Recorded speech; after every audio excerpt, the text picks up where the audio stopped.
Good morning, everyone.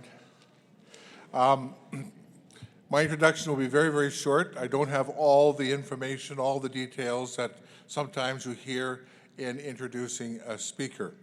But our speaker, Mr. Brett Salkeld, did I pronounce it correctly? Pretty close. I get the same thing with Gagnon. Is the theologian for the Archdiocese of Regina. Brett has a degree in education. He is a writer of a number of books. I think currently he's working on a book on teaching, Catholic teachers, which should be very interesting. He was appointed by the CCCB as part of the dialogue between Catholics and evangelicals. He's a well-known speaker. We've chosen a number of, well, I didn't choose them, it was sort of a consensus, a number of topics that are, I guess, pertinent today. And as Catholics, we live in challenging times, or as any Christian lives in challenging times today, in order to articulate your faith, to articulate our faith, and to present the Christian proposition to people, that there's another way of looking at things through the eyes of the Gospels. And this is very valuable. So we're very privileged today to have Brett with us, and I'm sure he'll fill in the details that I haven't mentioned in my introduction. So without further ado, I present to you Brett Salkeld, our speaker today.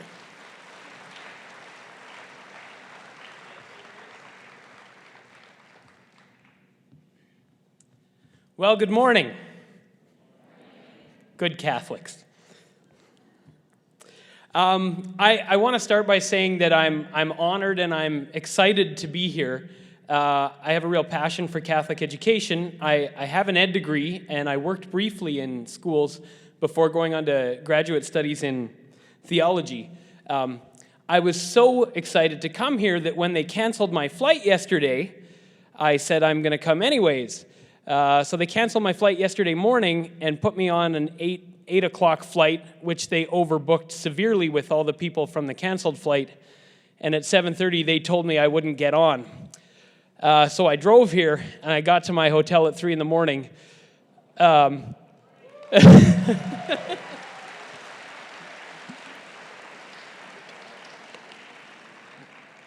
So I'm running on speakers, adrenaline, and caffeine. So but it's nice if I don't do as good a job as I hoped. I have an excuse built in. So also, because my flight was canceled yesterday morning, I went into the office and made, for the first time in my life, 2 PowerPoint presentations.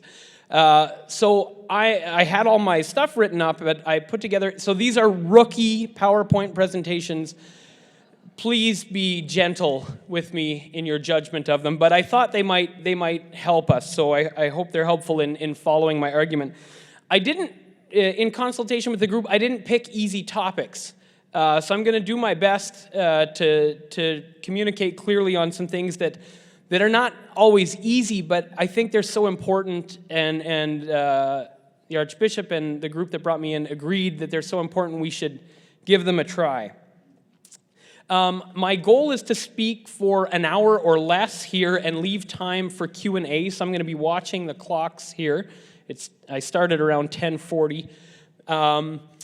And I want to leave time for Q&A because I expect and I hope that I'm going to say a few things that you haven't heard before that might sound like maybe you want to challenge them or go deeper, or maybe I don't say it as clearly as I would have liked and you'd like some clarification. There's a phone number at the bottom there. You can text your questions to that phone number, and then the questions will be curated and maybe combined, might be some common themes. And in Q&A, the questions will show up on the screen, and we can address them that way. Just be aware, text at any time when the question comes up, but it may be something that gets answered later in the talk, so you might, write the question while it's fresh in your mind, but wait for a bit before you send it, just in case it gets dealt with. But they'll also do curating on their end. So I'm extremely open to questions. I love Q&A. I think it's one of the most important things we can do because it ensures that the speaker doesn't just talk about what the speaker is interested in, but eventually at least talks about what you're interested in. So there's a few areas where I'm gonna skim over a little and not go into real depth on everything, or we'd be here for 2 weeks. But if there's something that really interests you, make a note of that in a text.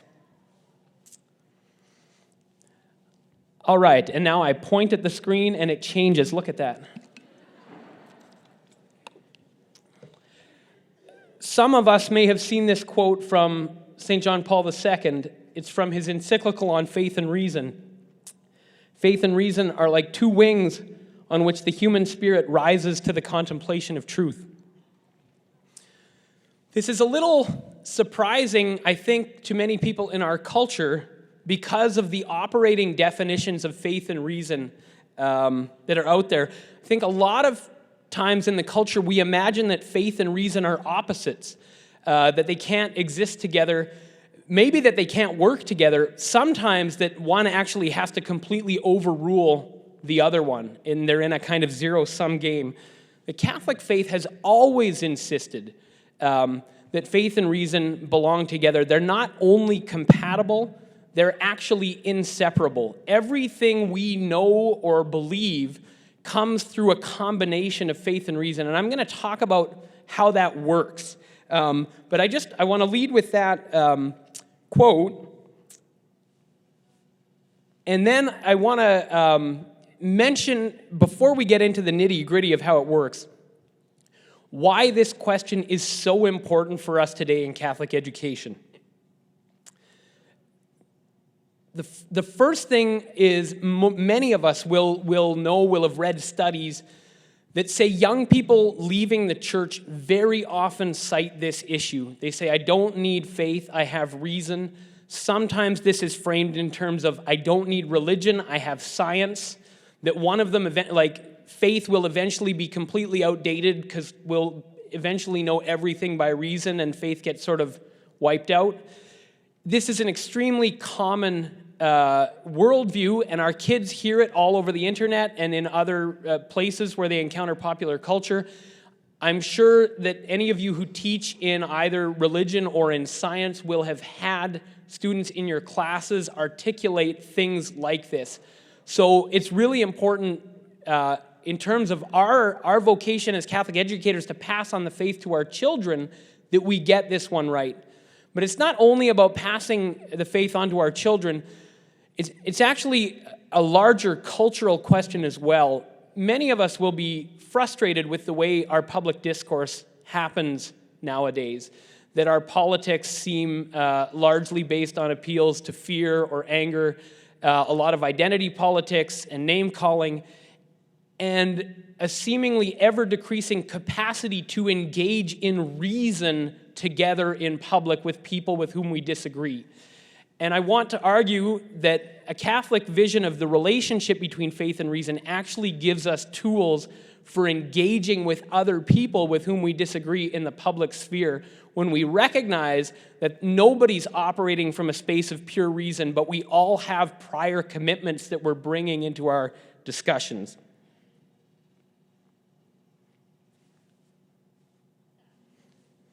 This is fun. It's like magic. All right, so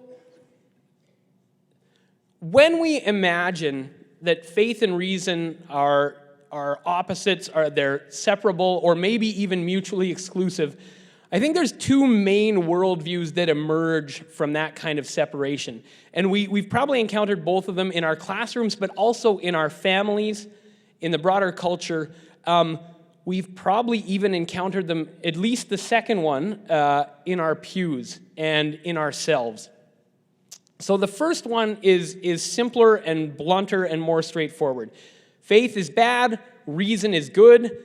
People need to stop believing things on faith and only believe things on reason. People who believe things by faith are silly, they're unreasonable, and they're probably even dangerous. If anyone's ever seen Bill Maher's Religulous documentary, that's the idea behind it. These are silly, dangerous people. And we often call this the new atheism. And this is very appealing to a lot of our young people, in particular, in my experience, to our young men. And all the leading proponents of the new atheism happen to be men as well. The second one, which is, I think, more common, that we have to even watch for in ourselves, is faith is good, belief is good. We might even have a little plaque in our house that just says believe, right? Doesn't say what to believe, just believe, because believing is good, right? Faith is good, but it has actually no connection with reason. So what I believe on certain questions, at least, is over here, and what I engage with my reason is over here. And therefore, there's actually no categories that any of us can use to engage with what another person believes, especially if we disagree with them. People might believe things because of some deep conviction or intuition. They might believe something because of their family heritage. They might believe something because they just heard a kooky speaker on YouTube. There's all kinds of reasons people believe things, but because of the way we understand freedom of religion often in democracies, we say, well, people are free to believe, and we can't ever step in and say, this is reasonable, this is not. So we believe in crystals and horoscopes and political messiahs, and some people believe in church too, but it's all just believing, and we all have a right to do it.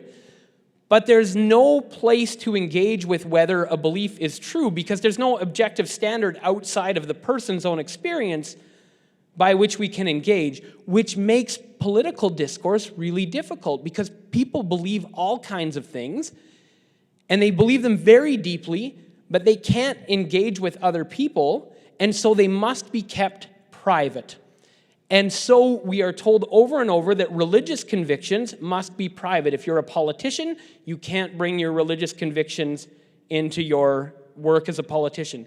If you're a citizen who happens to have beliefs on any number of things, you can believe them on your own, but please do not bring them into the public sphere. And so we have right now the Canada Summer Jobs program that says, you have to publicly attest to believing something. We don't care what you believe privately, the government assures us. We're not actually trying to coerce your private belief.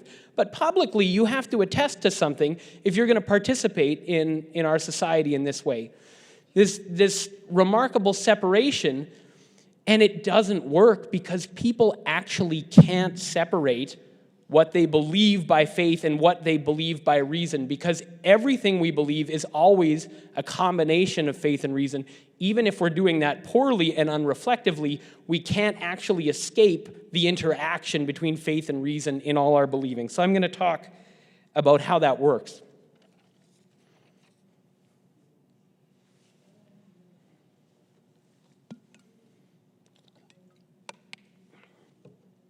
The first thing to notice is that the things we believe, that we might imagine we believe by pure reason, that don't come with any sort of prior commitments, that's actually an illusion, because anytime we believe anything, we're actually starting from a series of presuppositions or faith commitments about the way the world is and about the way we are. So, for example, in general, we trust our senses. Now, we learn that sometimes they're tricky, but in general, we trust our senses, and we trust our reason. We can't reason to trusting our reason. We have faith that we are the kinds of beings who have a capacity for truth. We can look at the universe, which is intelligible, and we can make some sense out of it. If we don't start with a faith in reason, we can't actually go anywhere else. We're stuck. So we start always with faith in at least reason and in our senses, and in our own capacity for truth, and in the intelligibility of the world. But then, if we look at how we live our life, we actually make a whole bunch of other investments of faith where we believe things that we don't verify ourselves. There are things that are verifiable in principle. How far away is England? What's the population of the world? Does the earth go around the sun, or vice versa? What's the speed of light? These are verifiable in principle, but most of us here have never verified any of those things. We've simply trusted the authorities who we think have the capacity to verify those sort of, at least in approximations, right? And so we live our life constantly trusting or believing in things that we can't verify. Now, this sounds actually quite dangerous, right? Like, we're all just sheep with, who are forced to sort of trust all these authorities. And maybe even we trust our own reason, and what if it doesn't work? Like, what if we're all just deceived into it, right? This sounds actually quite dangerous, that we live in this space where we have to start by trusting. And the key is, we start by trusting, but we don't stop at trusting. Faith does not say, I trust my senses, and therefore, no matter what happens, I will trust my senses. You say, I have to start with trusting my senses, but if something emerges, I'm seeing double, I'm smelling burnt toast, but there's no toast around, right? There's something going on with my senses that are deceptive, and so I submit the report of my senses to reason. Same thing with my trust in reason. I trust that I am reasonable. That doesn't mean my reason always works perfectly. And so if I reason my way to something, and someone else of goodwill reasons their way to something, and they don't agree, and we're having a conversation, I can subject my own faith in my own reason to critique from outside, and I can say, well, maybe I missed something a little bit there, right? So the fact that we have faith in all kinds of things does not mean you leave your reason at the door. We have faith in authorities, political, religious, scientific, and we all know we take a lot of things from those people on faith, but we don't turn off our reason because, oddly enough, it turns out they're not always as trustworthy as we hoped. And so we always keep our reason engaged even after we've made a commitment of faith. And the Christian faith does not ask us to do anything different. The Christian faith has insisted from the beginning that the claims of Christian faith are not impervious to reason, but rather can be more deeply understood when reflected on with human reason.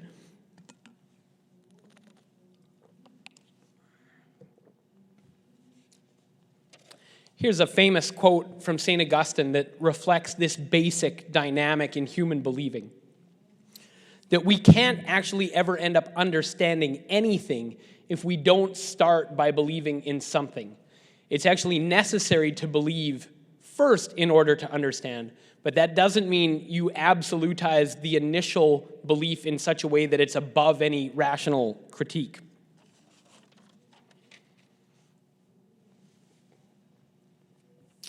Now, this raises, I think, at least a couple questions.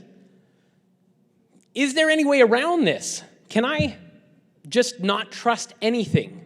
And how would I go about doing that, right? Because this seems dangerous. I want to be a radical skeptic. I don't want to start by trusting my senses, my reason, any political, religious, scientific authority. That's irresponsible, so I'm going to be radically skeptical. Notice what you have to do to be able to get to that position. You have to reason that you can't trust even your reason. You have to reason that you can't trust these authorities. You have to reason that you can't trust your senses. You have to reason that you can't trust your own reason. It's a valiant attempt to get out of it, but there's actually no escape.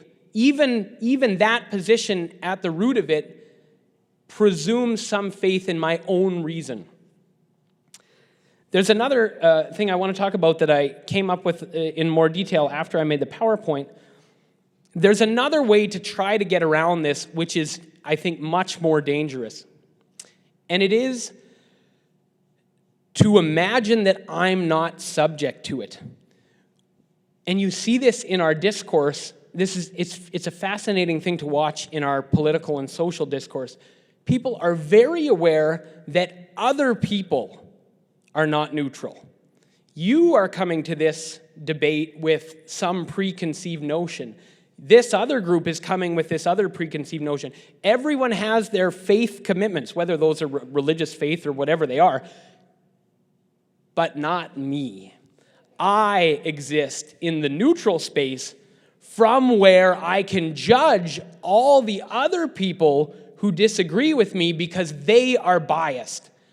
By the way, governments are really good at this. This is a classic move of government, is to say that we exist in the neutral space, and all the interest groups that approach us for whatever, we can dismiss their concerns because they are biased, but we live in the neutral space.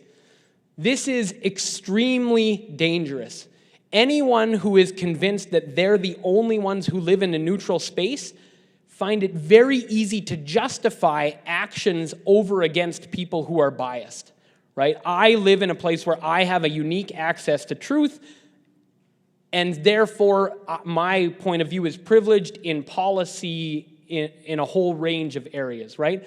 So watch out for these claims to false neutrality, right?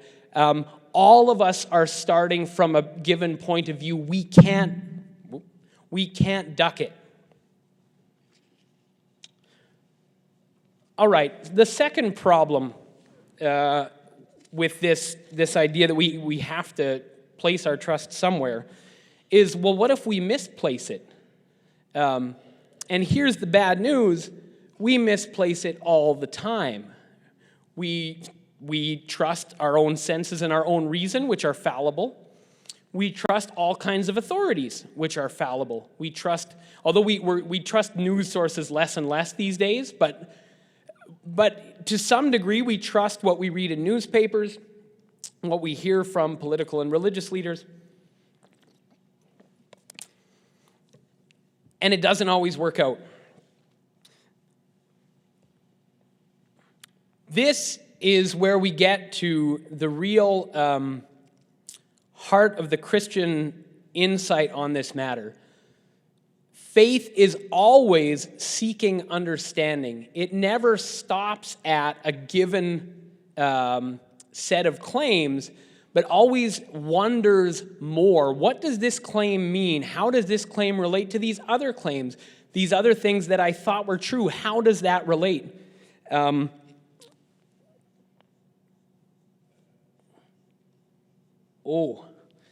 a quote I wanted to share with you before I moved on. Don't read the whole quote.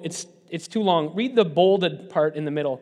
This is from a wonderful book called Introduction to Christianity. There are two sources that you should read if you're really interested in the relationship between faith and reason in the Christian tradition.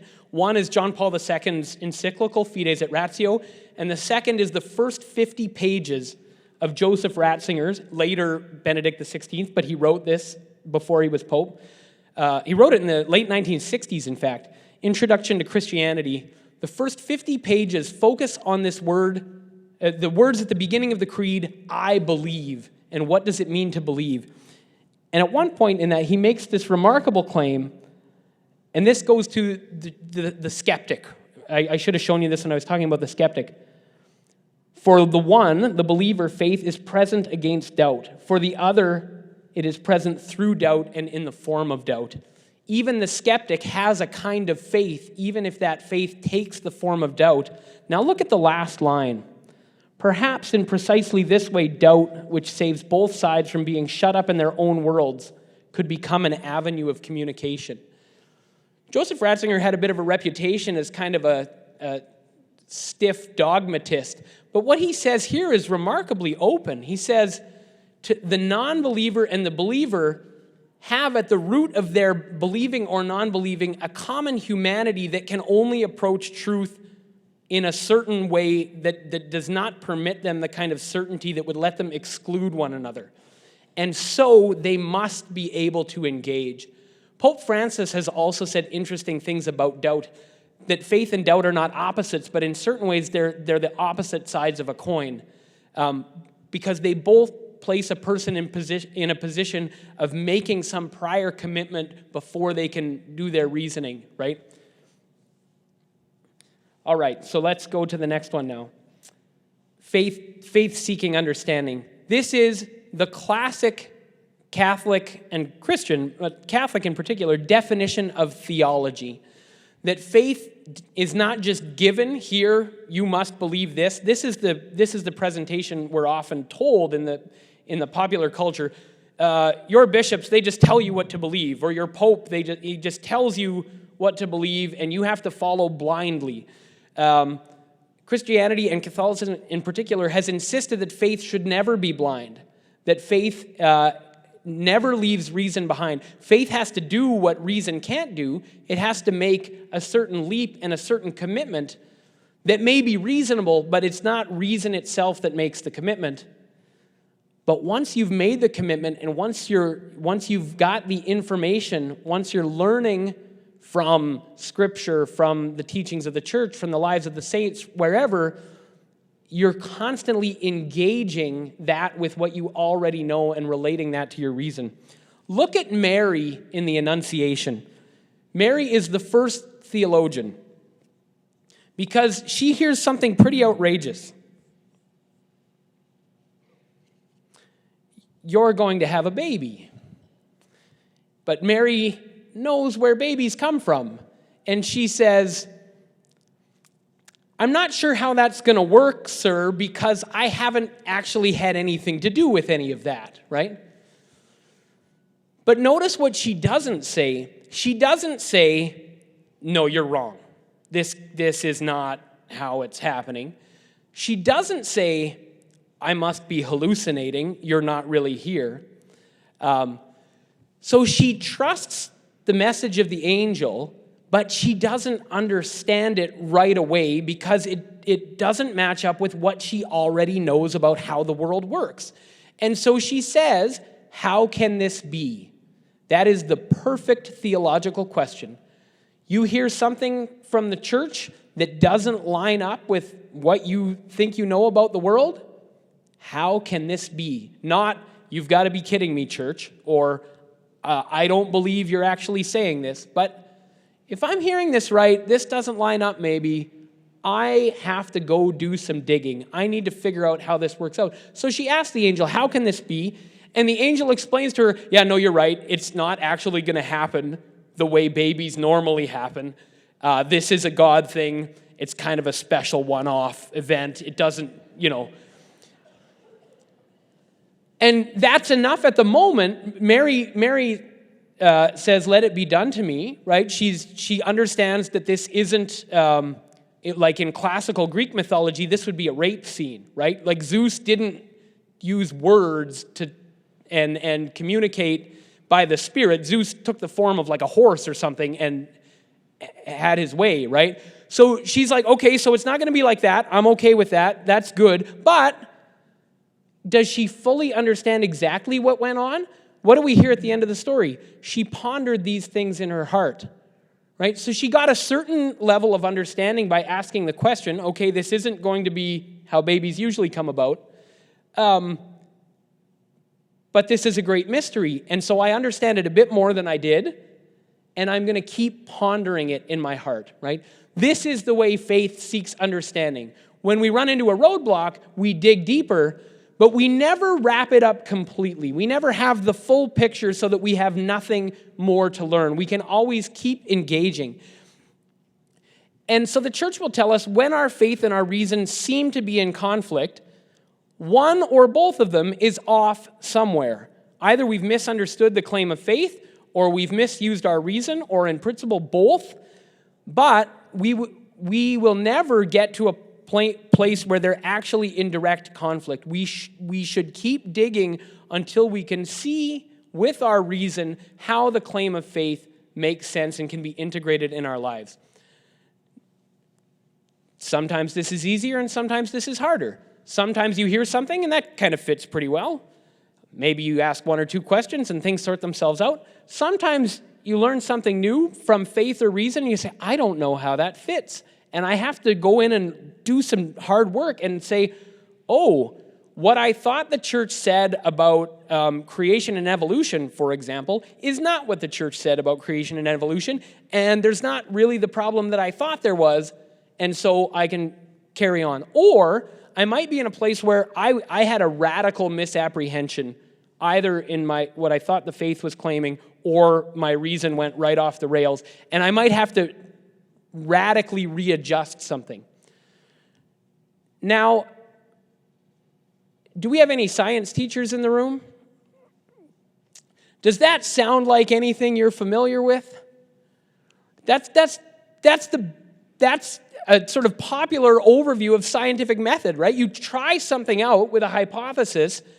If it confirms what you know, good. If it challenges what you know, you start digging. How does this new thing relate to this other thing that I thought I knew? And every once in a while, something actually revolutionizes the field because something that we thought was true in some partial way or whatever, and we have a brand new context.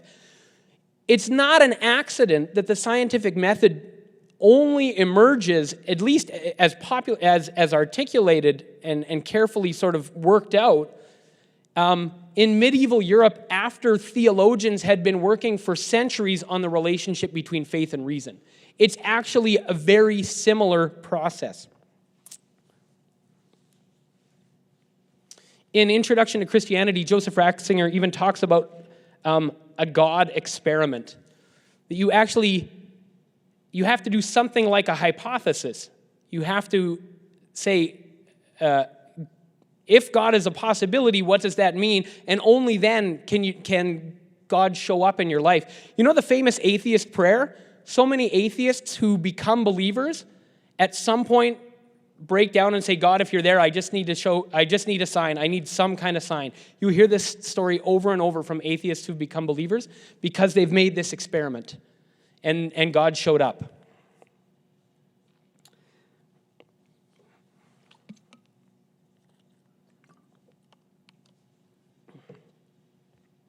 All right, so the last of this section is just to note, when we keep faith and reason in the appropriate relationship with one another, reason purifies faith and keeps it from becoming superstition and keeps it from becoming a private thing that cannot be communicated in the world and that is sort of immune from any critique. So we always need reason in faith. But faith keeps reason humble because it tells us that nobody starts from a neutral place and gets to pronounce from on high from their place of pure reason over against everyone else. And so when we recognize that nobody starts in a neutral, but we all come with commitments, then we can actually engage with other people. Have you noticed, maybe on social media, but now increasingly even in media, that our culture presumes more and more that the reason someone disagrees with you is because they're either stupid or evil? It's extremely frustrating. We can't have good disagreements because if I have pure reason and you disagree with me, you're either just too dumb to get it or you're ill-willed, right? So a recognition of the role of faith keeps reason humble and allows us to actually engage with one another. All right, what I want to do in the second part of this talk is look at what happens with this in the classroom.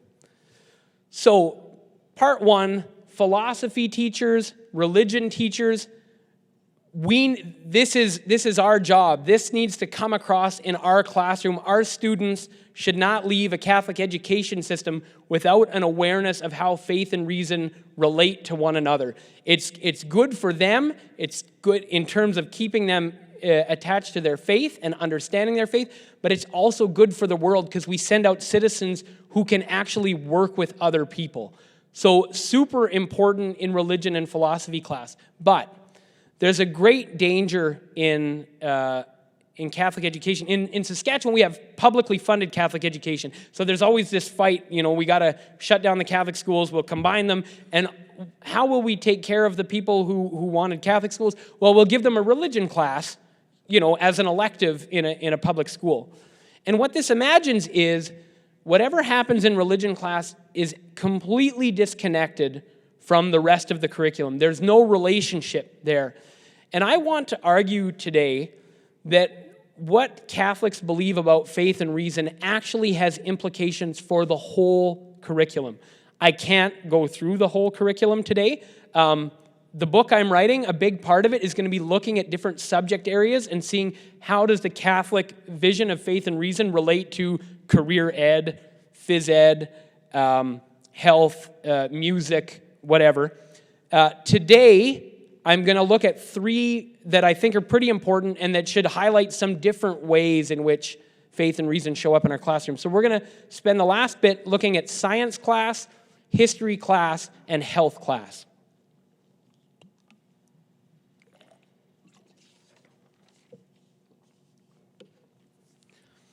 Now, the first thing to note is to teach science or anything from a Catholic point of view does not mean the content of science changes.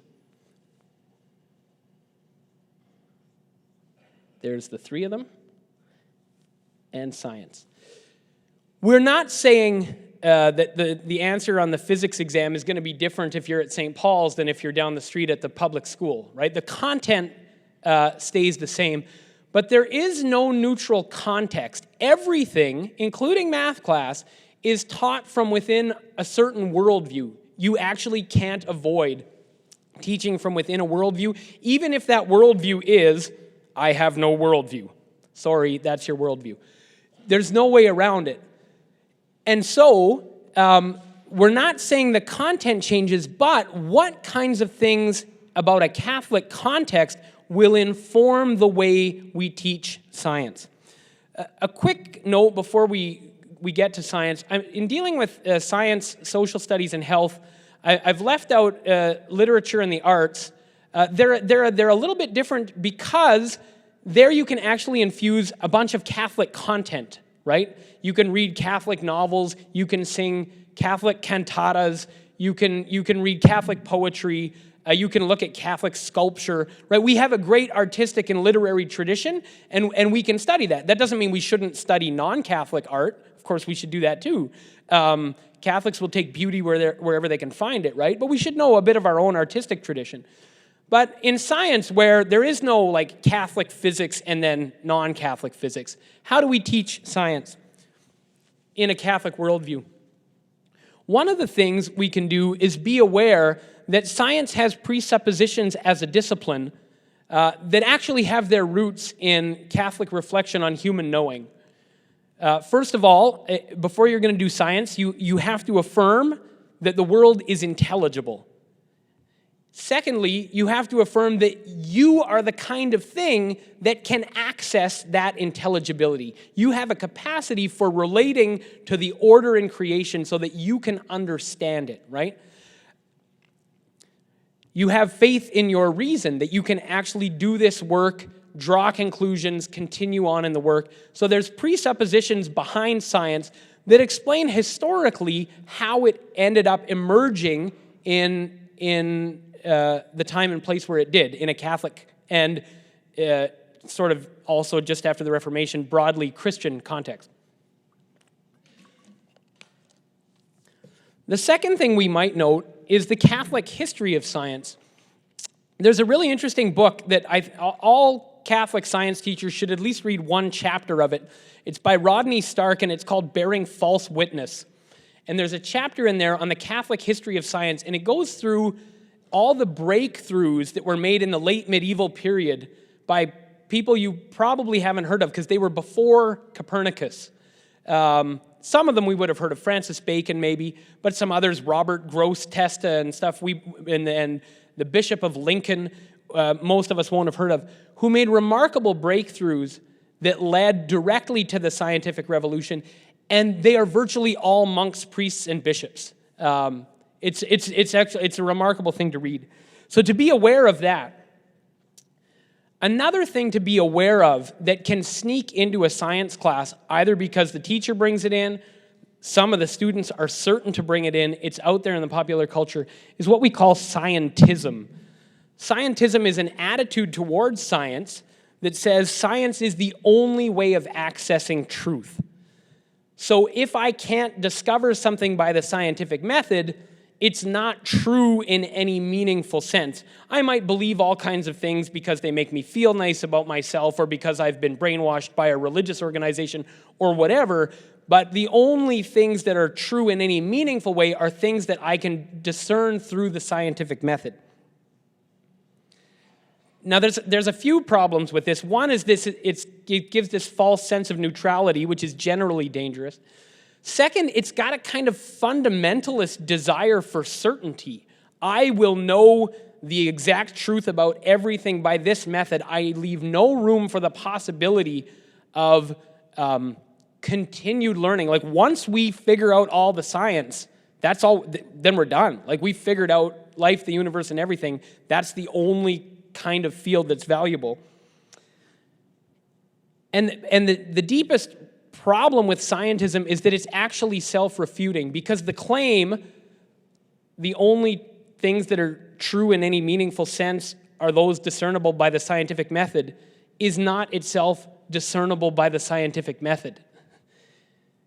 It's a philosophical claim, and it has to be reasoned to without recourse to the scientific method. So it's a self-refuting kind of claim. But it's very tempting for people who want a really nice, tight, compartmentalized worldview. And so often, our young people can tend towards fundamentalism in their religious practice. They tend to grow out of it. They can also tend towards fundamentalism in their attitudes towards science. That's what we call scientism. One of the things that follows from scientism is we forget that scientific data needs to be reflected on in philosophy or law or culture or whatever, and able to make decisions about what to do with our scientific power. But if science itself is the only way of knowing anything, we often skip that step. And so you will often see in arguments today in the public forum about how do we use science, arguments that have been parodied as a hashtag, because science. And one place you'll see this is embryonic stem cell research. People will just say, if you disagree with that, I'm not going to deal with your philosophical, moral, legal, whatever concerns. You simply disagree with science. Full stop. If you disagree with me on this claim, you disagree with me. You're just disagreeing with science. And this is becoming a more and more common form of argumentation, and it's really a way of begging the question. You're ducking the issue that's actually at hand. But that kind of argument becomes possible when you think that other ways of knowing aren't actually meaningful. So in our science classes, we should be aware of how arguments about and from science are used in the public sphere, and we should be able to have critical lenses to how that's done. And our Catholic understanding of faith and reason gives us lenses to do that. A last one, and this leads into history, which we'll talk about next, is a belief in salvation by technology. You can watch a TED Talk where they will tell you that some amazing thing is going to happen. And it's like technology actually does do amazing things. I just read a book about the history of genes, and there's chapters at the end about the potential of gene therapy. There are things in there that make you want to stand up and sing, right? That you would actually be able to do a diagnosis in utero, go in and turn off a cancer gene before a child is born. Who wouldn't want to be able to do that? I mean, there are beautiful things we can do with technology. But when we tell ourselves these stories about how great technology is going to make our future, we ignore what we've done with technology in our past. The Wright brothers, who created the airplane, believed that the airplane would be the end of war. Because when you could fly over the enemy and see their armies amassed, it would be a deterrent. You would say, the carnage will be too great. We will not fight. We have to make peace because this is going to be a mess. Of course, they lived to see World War I, which was the greatest carnage the world had managed to produce to that point. And airplanes were used as surveillance, which they hoped, right? Let's fly over the enemy and see what they're doing. But for some reason, humans, being humans, didn't use that information to panic into making peace, but somebody figured out that if you were flying over the enemy and you had a grenade, you could pull the pin out of it and throw it over the side of the plane and drop a grenade on the enemy. Now, one of the Wright brothers died between World War I and World War II, but the one who lived longest lived to see Hiroshima. He saw an airplane drop a bomb that annihilated hundreds of thousands of people in a matter of seconds, and it broke him. It's very easy for us when we see something as miraculous as an airplane to imagine all the good it will do. And they do great good, even when they cancel them the day before you're supposed to go talk in Winnipeg. But we keep screwing up technology all the time. And we know what's happening right now in the intermediate step before gene therapy gets to the point of fixing people's misfiring genes in utero. We're testing for misfiring genes, but we don't know how to fix them yet, so we abort the children that have them, right? It's great potential for good and great potential for evil. And we will not ever be saved by technology because technology will never get around the fact that we're the ones using it. And so it's a false kind of utopia. We can be very excited about certain inventions. We're all in a place right now. How many of our students have anxiety and depression problems because of social media and smartphones? 85%. It's huge. We didn't see that coming 10 years ago. We thought, oh, we'll all be so connected, right? Technology is unpredictable, and it will never save us. And that can be a kind of false narrative that shows up in our ideas about science. All right, history. Associated with the salvation by technology problem is a bigger problem that we would probably place in history, which we can call the myth of progress. How many of our curricula treat liberal democracy as if it's the epitome, it's the pinnacle of human political order? We've finally figured out how to do politics, folks. We don't do fascism or communism anymore. We don't do divine right of kings. We've got liberal democracy. We've figured out politics. We were very optimistic about liberal democracy, and actually, I'm kind of a fan. Given my options, I'll take it. I'm happy to live in a liberal democracy. But do we believe that that's actually the best humans can ever do?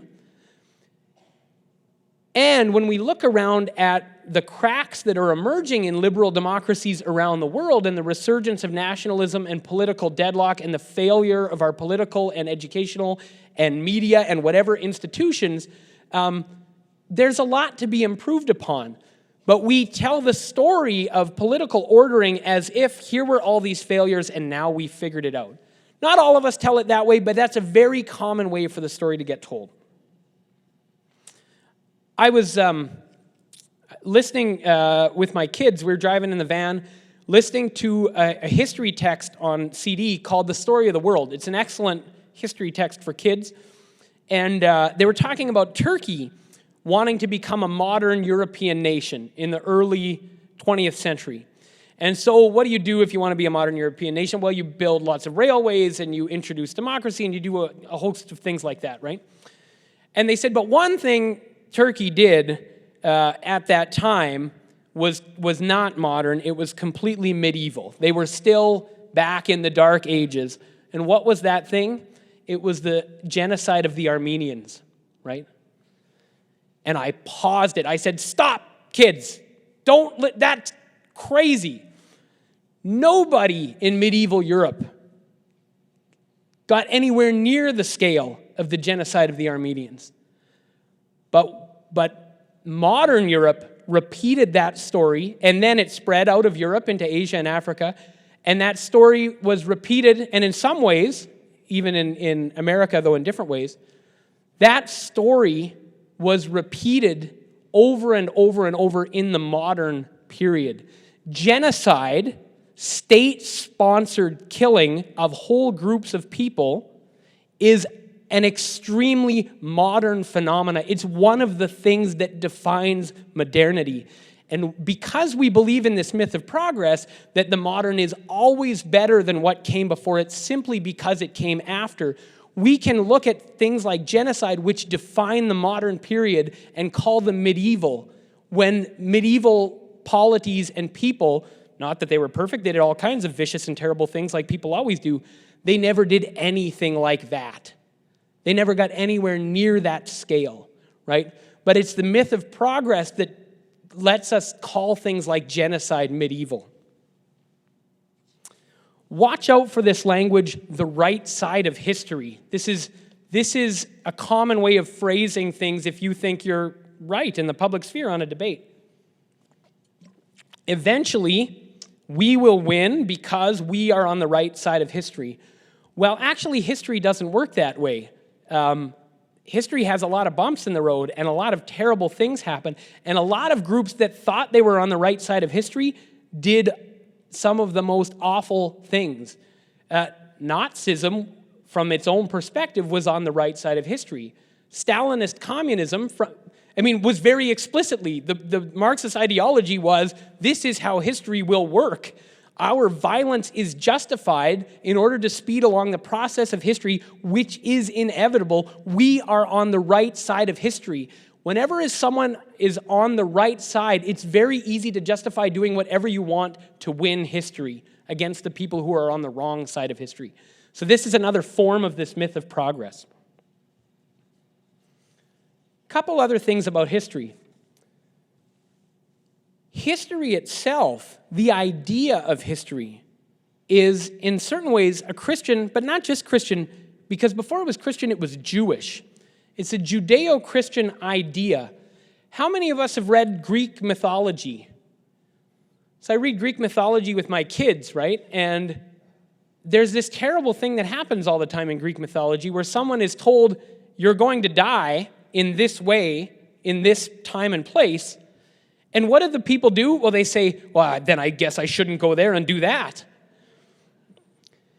And no matter what they do, this terrible irony emerges where their attempt to avoid their fate is exactly what causes their fate, right? Now, it's not hard to understand why humans who feel helpless in the wheels of time tell stories about how people get trapped in their fate. But history, in fact, is the opposite of fate. The belief in history as a possibility is a way of saying human freedom is actually not bound in the way that fate tells us. What you do can actually make a difference, both for you and for history.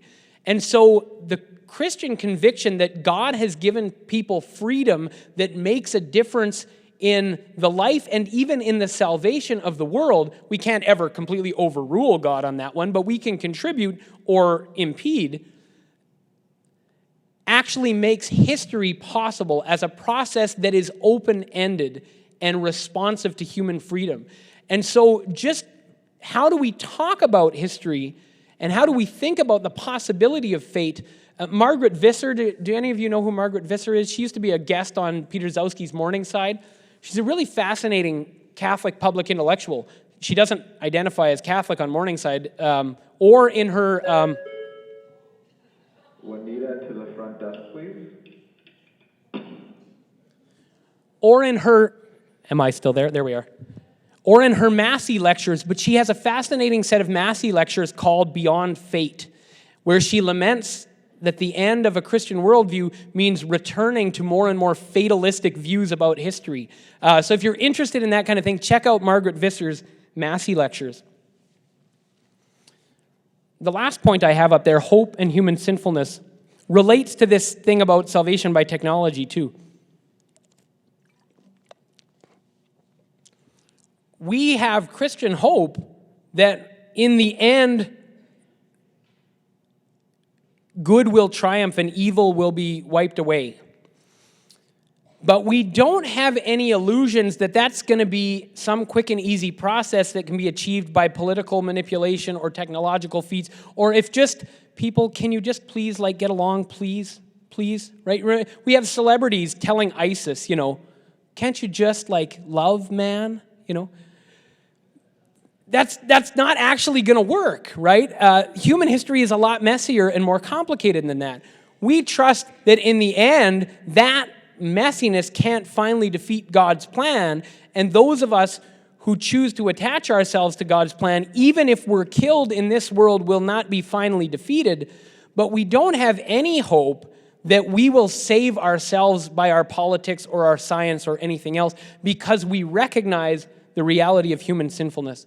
No matter how good the technology, no matter how good the political system, no matter how good anything we can construct is, we can use it for good or evil, and we always do. And so there's a certain kind of Christian realism that, on the one hand, affirms a hope for history on the grand scale, but does not have any idealistic picture of how this is going to work out. And in fact, if you read the book of Revelation, we can be led to expect that even the triumph is going to be really messy, right? And it's presented, it can be read as the wrath of God, but it can also be read as the self-destruction of humanity. The fact that God is in charge does not actually stop us from blowing ourselves up. It means if we blow ourselves up, God's plan for his people is not completely undone, and his love even triumphs over blowing ourselves up, but it doesn't stop us from doing that. And so we don't have a kind of naive approach to a hope for the future that says everything will be better when we finally fix politics, science, etc. The last one I want to talk about is health. Health is a really interesting one to look at. Of course, we want to teach people healthy lifestyles, healthy attitudes, approaches to stress, ways to eat right, developing exercise regimes. That's all very good. I try to do that myself. I try to do it with my kids. Health is a great good, and we should invest a lot in good health. And that means healthcare, but that also means preventative things, and that means teaching young people good attitudes and practices towards their health. That's all very good. Health is a great good, and it's a terrible God. What do I mean by that? A God is whatever you make the highest good. It means that you will sacrifice the lower goods for that good. And you guys, some of you go to CrossFit or know people who go to CrossFit, right? Some of them wear t-shirts that say like kinda cultish. And they're self-aware that they have a kind of religious devotion to their exercise regime, right? CrossFit is great. Like, go to town, get fit, get healthy, work hard. It's great because it forms community in ways that some other gyms don't. I'm not down on CrossFit. I think it's awesome. But the problem with diet and exercise and everything else is everybody gets sick and dies. You can't beat it. And if there are people in our culture who invest more energy in their health than in any other thing, and it's a great good. You should invest a lot of energy in it, but it will let you down every time. Nobody gets out of here alive. And when our attitude towards health is such that it's such a great good, we have very little resources for dealing with life when we don't have health. And we live in a crisis as a society of what do we actually do with sick people? How do we live meaningfully if we're not healthy? My wife and I have 6 kids. People ask, is it a boy or is it a girl? And then they say, well, it doesn't matter, really, if it's a boy or a girl, what matters? As long as they're healthy. Well, actually, not even that.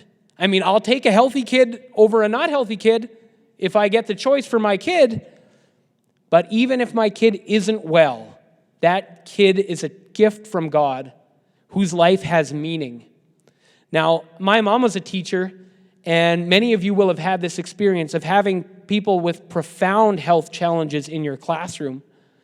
And she will tell stories about the compassion that brings out of the other students. Their suffering is not meaningless, but it contributes to the building up of our communities and our recognition of one another's humanity. And when health is this great good, what do people do when they get sick? I can't live like this. My life has no meaning. My life has no purpose. I can't live well as a sick person. We know what the answer that the culture offers us for people who are in pain, who can't live well as sick people.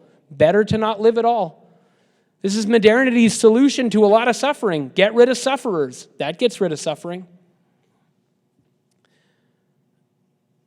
What we can offer in a health class where we're teaching all the great things about diet and exercise and stress management and whatever else we're teaching is that people get sick. Sometimes people who do all the right things get sick. And their life is not meaningless because they got sick. and that we can live well when we're sick, and we can have real relationships with other people when we're sick. In fact, right to the end of it, we're all going to die, and so we should actually put some thought into how are we going to do that. Like, nobody gets out of that one. If we're all going to die, then let's figure out how to die well. Lent started yesterday. One way to imagine for yourself what you're doing in Lent when you're giving up something, when you're making sacrifices, is you're practicing dying. Because death is where you're finally, in the end, whether you like it or not, forced to give up everything. And the person who dies fighting against that does not die well. But the person who gives up their spirit as a gift, who can give back everything he or she has received in this life, grace comes through that moment. And many of us have been in a room with a person who died like that. We probably have a picture of one around here somewhere. Where's the crucifix? There it is, right? That's a picture of a person who died well, turning his death into a gift. When we care for one another in those moments, remarkable human community is built. Families are healed. One of the scariest things for me about euthanasia becoming widespread in culture is that the networks of caring that we build up by looking after sick people start to disappear. And the sick people get more alone and therefore more likely to want to die, therefore more likely to be encouraged to die, therefore less likely to be visited, therefore more alone. And this is why in the Netherlands, what was initially imagined as a relatively rare way to die for people in extreme pain is becoming the normal way to die. When you get to a certain point, this is how we wrap things up, right? We're going to face sickness in our own lives, in the lives of our families. Do we have an attitude over against the culture's faith in health and beauty and youth? Do we have another faith that says that is a reasonable thing, that we can live with one another and care for each other in sickness, right? So there in every subject area, there are presuppositions and commitments that inform the way we think about and talk about subject areas. It doesn't change the answer on the physics test, but it might change the way you think about how science relates with technology or with broader society. We could have done this for a bunch of other subject areas as well. If we teach all of our subject areas in this way, it's going to be a lot harder for kids to leave our schools and say, oh, that faith thing they taught in religion class doesn't actually connect with anything. I learned science. I'm going to go be an engineer and fix things in the world, and faith doesn't really have any impact on me. The way we view the world through our lens of faith shapes the way we approach a whole host of questions, from art and beauty to sickness and dying to politics to technology. And so our job as Catholic teachers is to form ourselves in that worldview so that we can see, where does it fit in my classroom? How do I approach a question where maybe I was informed by another worldview that's rather common? Or where do I recognize it in my students or in their parents that can be challenged from a Christian point of view? This is a ton of work. I appreciate I'm giving you a huge assignment here. It's very important work, and I want to say I think you can do it. And I want to commend your administrators for inviting me to open this kind of conversation, because Catholic teachers, one of the things we do to Catholic teachers, which is not fair, I don't know so much about Manitoba. I'm in Saskatchewan with publicly funded education. They study exactly the same things in university as teachers in the public system. Then they come to a Catholic school and we say, but here it's different. And we don't always give them the tools to actually do it differently. And so, as an administrative decision, to invest in our Catholic teachers to be able to make their whole curriculum and their classrooms Catholic, not just by putting up different posters or praying at certain times, but actually infusing it into our worldviews, I think is essential for the future of Catholic education. So I thank you so much for inviting me in to be part of that conversation.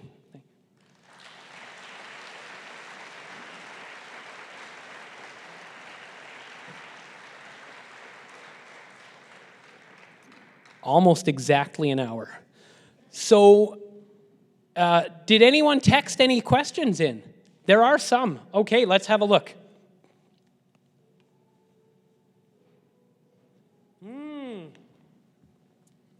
Yeah. So I would, skeptical, I might replace with the word critical, but I see what you mean. We're not inviting people to an uncritical appropriation of Christian faith. If we teach the faith in such a way that students get the impression that they're just being told to believe this because that's the way it is, that's a virtual guarantee that they walk out the door. That does not work. So we want to always engage with their questions. Questions are always good. Now, here's the difficulty with questions. We don't always have all the answers for them. Do your best in your area of expertise to have answers. If you don't have them, have patterns and ways of seeking them out. Get good at that. That's part of your job. But also, when a student has a question that you don't have a good answer for, you congratulate them. That is a great question. Let's work on that. You might be in a class where it's possible to create an assignment for that student around that question.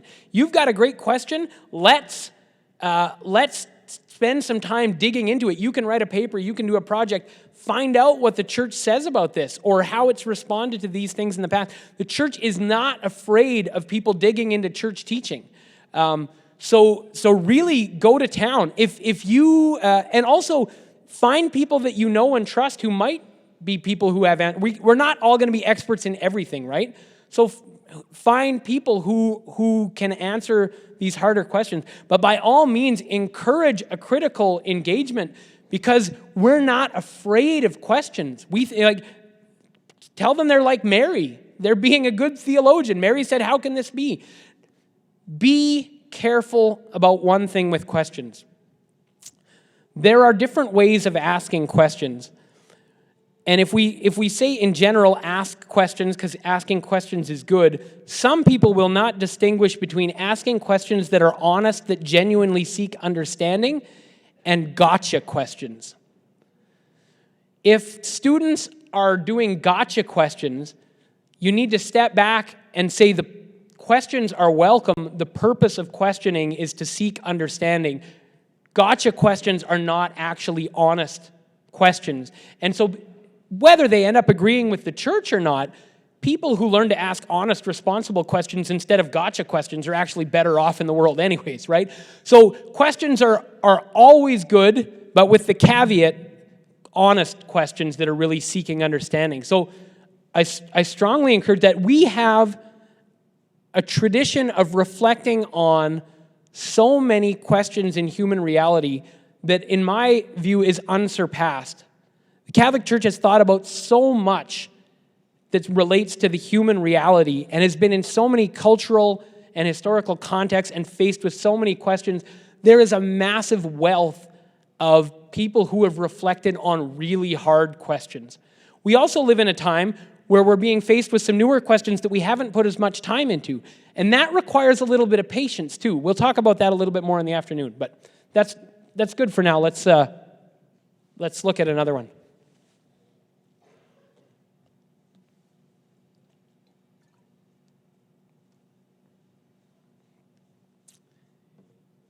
Yes.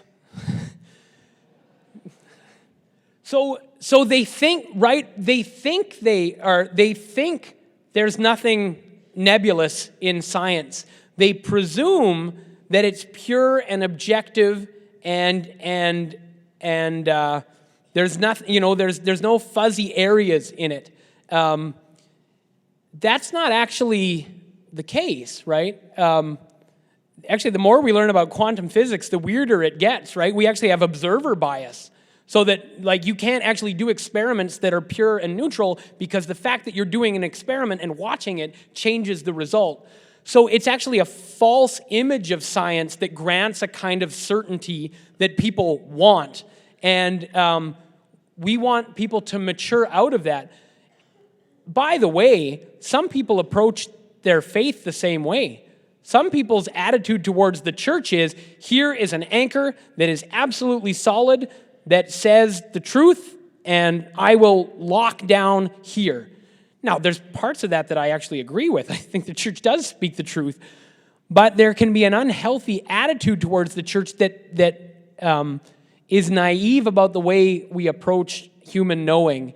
And that can often, people with a fundamentalist attitude towards the church are often people who end up misrepresenting church teaching. Happens all the time, right? So it's in that, there's a temptation to fundamentalism, whether it's scientific fundamentalism or religious fundamentalism, because people don't like dealing with the fact that the world is messy.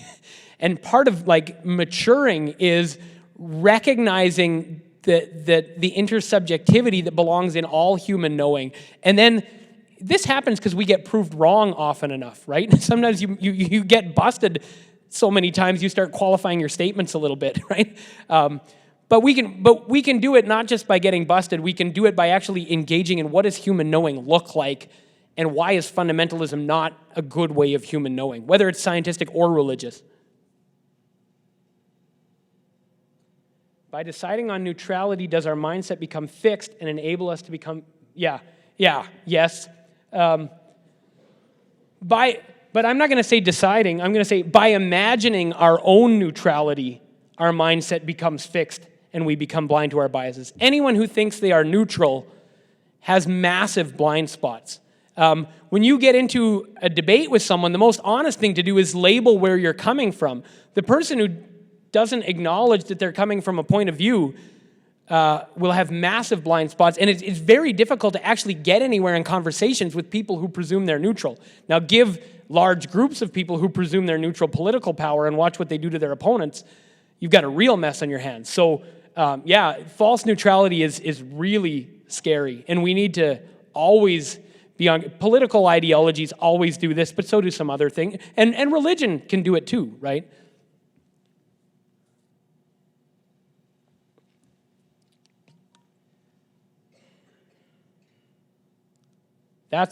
There you go. Look at that one. So, if I answer no to that question, do not hear me saying the Crusades were good, okay? Genocide is the intended extermination of a group of people based on their race or ethnicity. That was not what was going on in the Crusades. That doesn't mean the Crusades are thereby justified as a good thing. But that meant that was not the construction that was happening. Now, the Crusades are actually a very complicated phenomena. Christians did terrible things in the Crusades. By the way, some of the worst slaughter in the Crusades was Christian violence. When Western Christians arrived in Constantinople and slaughtered a bunch of Eastern Christians, that was one of the worst incidents in the Crusades. That was not genocide. It was all kinds of evil things, but it wasn't genocide. But the Crusades were actually a series of things that happened over a long time, and they weren't all the same. Some of them were successful, some of them were dismal failures, someone didn't even get where they were going. But the beginning of the Crusades was actually a call for help from Eastern Christians who had just been conquered.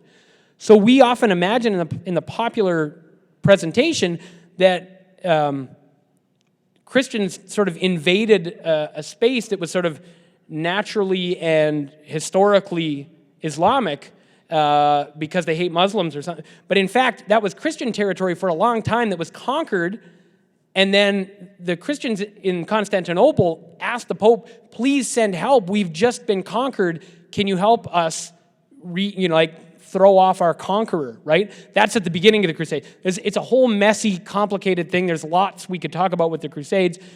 We don't come out smelling like roses when you do the careful investigation, but it's not the same story that the popular story is. And genocide, as generally defined, would not actually be an appropriate category because it wasn't anything aimed at extermination of a group of people based on race or ethnicity. It was an attempt to gain back land. Which people have done that for a lot of wars have been fought over people trying to get land. But that was fundamentally what was at stake. Now, that land was particularly important because of religious significance, but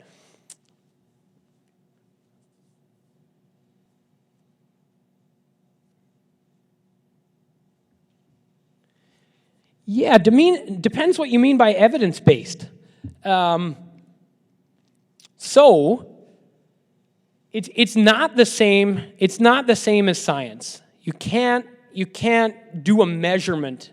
You know, these crazy things happen, right? So the Soviets sent a guy into outer space, and he looked down and he said, "I'm all the way out here, and no sign of God."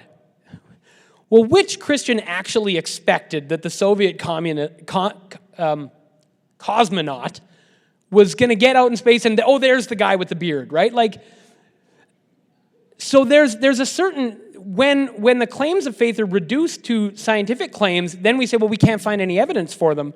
But they were never meant to be that kind of claim in the first place. So there are certain kinds of evidence that you can't use to get to that. You need different kinds of evidence.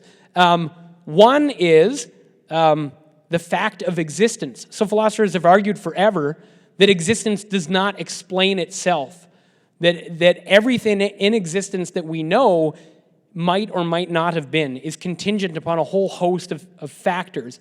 And it doesn't make sense to have a whole reality made up of things that may or may not have been that are all contingent. So the fact that anything at all exists means there must be something that is non-contingent. There must be being at the root of everything that is not the same kind of being as created being. There has to be uncreated being. I find that pretty compelling evidence, but it's not scientific evidence. We can also talk about interpersonal experience, right? When the person says, God, if you're real, show me a sign, you will hear remarkable stories that happen after people do that. But can I ever prove that that was always God and never a series of coincidences from a scientific point of view? I can't. But I can look at the pattern and say, this is remarkable how often this happens.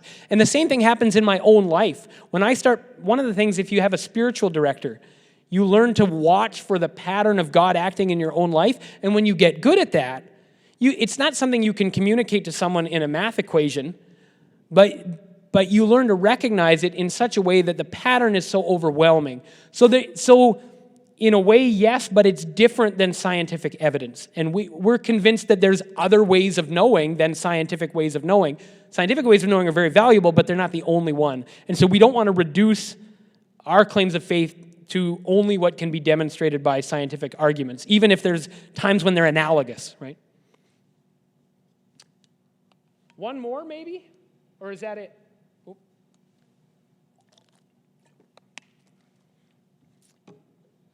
All right. The question of the sinfulness of the church. In a minute and a half. All right.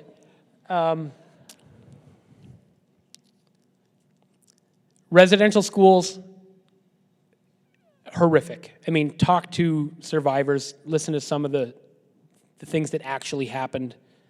It's as Catholics, we're all ashamed when we hear those stories, right?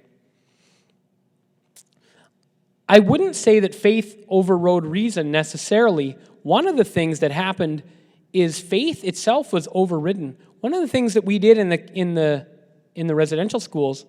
So this was a Government of Canada project, right? The Catholic Church didn't decide we're going to set up these schools. First of all,